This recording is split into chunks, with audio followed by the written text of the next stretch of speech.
السلام عليكم ورحمة الله وبركاته. الحمد لله البديع العزيز الغفار، والصلاة والسلام على أشرف الأنبياء سيدنا محمد صلى الله عليه وسلم. أما بعد، حاضرین و ناظرین، یہ درس نمبر 689 ہے، 689 سورہ اعراف کی 2 آیتوں کی آج تلاوت اور تشریح کی جائے گی۔ آیت نمبر 144 اور 145، 144 and 145۔ چلیے سب سے پہلے ان 2 آیتوں کی تلاوت کرتے ہیں، لفظی ترجمے اور ترجمے کے بعد تشریح کرتے ہیں۔ اعوذ باللہ من الشیطان الرجیم، بسم اللہ الرحمن الرحیم۔ قال یا موسیٰ انی اصطفیتک علی الناس برسالتی وبکلامی فخذ ما آتیتک وکن من الشاکرین۔ وكتبنا له في الألواح من كل شيء موعظة وتفصيلا لكل شيء فخذها بقوة وأمر قومك يأخذوا بأحسنها سأريكم دار الفاسقين۔ صدق اللہ العظیم۔ قال، اللہ نے کہا، یا موسیٰ، اے موسیٰ، انی بلا شبہ میں نے اصطفیتک تمہیں چن لیا ہے، علی الناس لوگوں پر، برسالتی اپنے پیغامات پہنچانے کے لیے، وہ بکلامی اور اپنی ہم کلامی کے لیے، فخذ تو لے لو، ما جو کچھ آتیتک میں نے تم کو دیا، وکن اور تم ہو جاؤ من الشاکرین شکر گزاروں میں سے، وکتبنا اب ہم نے لکھ دی لہو ان کے لیے، فی الالواح تختیوں میں، من کل شیء ہر چیز کی، موعظہ نصیحت، و تفصیلاً اور تفصیل لکل شیء ہر چیز کی، فخذ ہاں پس تم اس کو پکڑ لو، بقوہ قوت کے ساتھ، وامر اور حکم دو، قومک اپنی قوم کو، یاخذوا کہ وہ پکڑیں، باحسنھا ان کی اچھی باتیں، ساریکم ان قریب میں تمہیں دکھاؤں گا، دار الفاسقین فاسقوں کا گھر۔ ترجمہ یوں ہے، اللہ تعالیٰ نے فرمایا کہ موسیٰ، میں نے تمہیں اپنے پیغام اور اپنے کلام سے لوگوں سے ممتاز کیا ہے، تو جو میں نے تمہیں عطا کیا ہے اسے پکڑ رکھو اور میرا شکر بجا لاؤ۔ اور ہم نے تورات کی تختیوں میں ان کے لیے ہر قسم کی نصیحت اور ہر چیز کی تفصیل لکھ دی۔ پھر ارشاد فرمایا کہ اسے زور سے پکڑے رہو اور اپنی قوم سے بھی کہہ دو کہ ان باتوں کو جو اس میں درج ہیں بہت بہتر ہیں، پکڑے رہیں، میں ان قریب تم کو نافرمان لوگوں کا گھر دکھاؤں گا۔ ان 2 آیتوں میں 7 باتیں بتلائی گئی ہیں۔ پہلی بات، فرمایا اے موسیٰ، میں نے اپنے پیغام دے کر اور تم سے ہم کلام ہو کر تمہیں تمام انسانوں پر فوقیت دی ہے۔ دوسری بات، لہذا میں نے جو کچھ تمہیں دیا ہے اسے لے لو۔ تیسری بات، اور ایک شکر گزار شخص بن جاؤ۔ چوتھی بات، ہم نے ان کے لیے تختیوں میں ہر قسم کی نصیحت اور ہر چیز کی تفصیل لکھ دی۔ پانچویں بات، حکم دیا کہ اب اس کو مضبوطی سے تھام لو۔ چھٹویں بات، اور اپنی قوم کو حکم دو کہ اس کے بہترین احکام پر عمل کریں۔ ساتویں بات، میں عنقریب تم کو نافرمانوں کا گھر دکھاؤں گا۔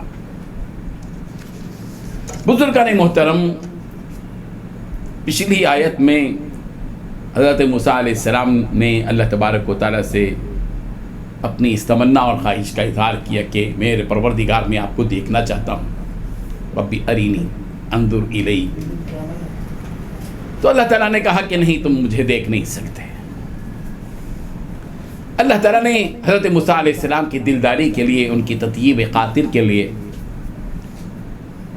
ان کو خطاب کیا ہے یہاں پر ان 2 آیتوں میں، تاکہ حضرت موسیٰ علیہ السلام کی دلداری بھی ہو جائے، ان کو رب ذوالجلال کی ذات کو نہ دیکھنے کا ملال اور افسوس اور رنج ان کے دل میں باقی نہ رہے۔ اس لیے اللہ تبارک و تعالیٰ نے حضرت موسیٰ علیہ السلام سے کہا کہ اے موسیٰ، انی اصطفیتک علی الناس برسالاتی، اے موسیٰ یہ احسان بھی کچھ کم ہے تمہارے اوپر، تمہارا درجہ تو بہت اونچا ہے، ہم نے اپنے پیغامات کو لوگوں تک پہنچانے کے لیے تم کو ہم نے چن لیا ہے، وہ بھی کلامی، اور میرے کلام کے لیے، یعنی میں تم سے بات کروں، میں نے تم کو اس لیے منتخب کیا ہے، تم موسیٰ کلیم اللہ ہو، اللہ سے بات کرنے والے ہو، اور تم اللہ کے رسول بھی ہو، اللہ کے رسول بھی ہو۔ موسیٰ یہ بہت بڑا اعزاز تمہیں دیا جا رہا ہے، سارے لوگوں پر تم کو فوقیت دی جا رہی ہے۔ اب موسیٰ تمہارا کام یہ کہ فخذ ما آتیتک، جو کچھ کہ میں تم کو دوں اے موسیٰ اس کو تم لو، پکڑ لو، اس کو تھام لو، یعنی جتنے احکامات اے موسیٰ، جو شریعت کے احکامات تم کو دیے جا رہے ہیں اے موسیٰ تم ان کو پکڑ لو، وکن من الشاکرین۔ اور اللہ تعالیٰ نے تمہارے پر جو انعام اور احسان کیا ہے کہ اپنی رسالت کے لیے منتخب کیا اور تم کو اپنے ساتھ بات کرنے کا اعزاز تم کو دیا، کلیم اللہ تم کو بنایا، ان نعمتوں پر اے موسیٰ آپ شکر گزار بنیے۔ پھر اس کے بعد حضرت موسیٰ علیہ السلام سے کہا جا رہا ہے کہ وَكَتَبْنَا لَهُ فِي الْأَلْوَاحِ، حضرت موسیٰ علیہ السلام کو جو تختیوں میں تورات دی گئی تھی، آسمانی کتاب دی گئی تھی، اس میں کیا تھا، اس کی حقیقت اللہ تبارک و تعالیٰ نے یہاں بتائی ہے کہ وَكَتَبْنَا لَهُ فِي الْأَلْوَاحِ، اور تختیوں میں ہم نے ان کے لیے لکھ دیا تھا من کل شیء، ہر چیز کی موعظہ، نصیحت، و تفصیلا لکل شیء، اور ہر چیز کی تفصیل، یعنی ہر قسم کی نصیحتیں اس کے اندر لکھی گئی تھیں۔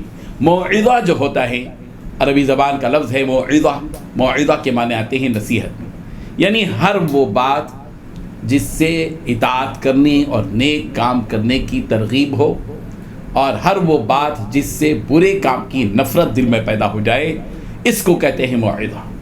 وہ تفصیل لکل شیء، اور ہر چیز کی تفصیل، تفصیل سے مراد ہر قسم کے احکامات، حلال کیا ہے، حرام کیا ہے، کیا کیا جا سکتا ہے، کیا نہیں کیا جا سکتا، قصاص کے حکم کیا ہے، فلاں کا حکم کیا ہے، فلاں کا حکم کیا ہے، ہر چیز کی تفصیل تورات کے اندر موجود تھی۔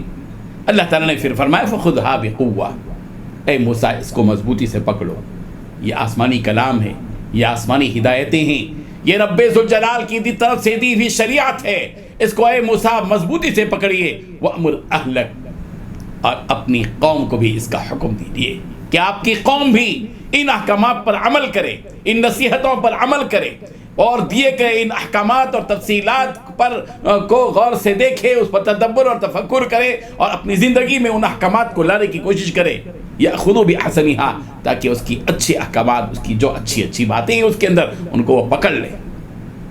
پھر آخر میں اللہ تبارک و تعالیٰ نے فرمایا سأریکم دار الفاسقین، ہم ان قریب تمہیں بتائیں گے فاسقوں کا انجام کیا ہوگا، برے لوگوں کا انجام کیا ہوگا، ہم تمہیں بتائیں گے۔ بہت بڑی نصیحتیں اللہ تبارک و تعالیٰ نے سورہ اعراف کی ان 2 آیتوں میں ہم سب کو عطا کی ہیں۔ اللہ کی کتاب جب ہمارے سامنے ہو تو ہمیں اسے مضبوطی سے پکڑنا چاہیے۔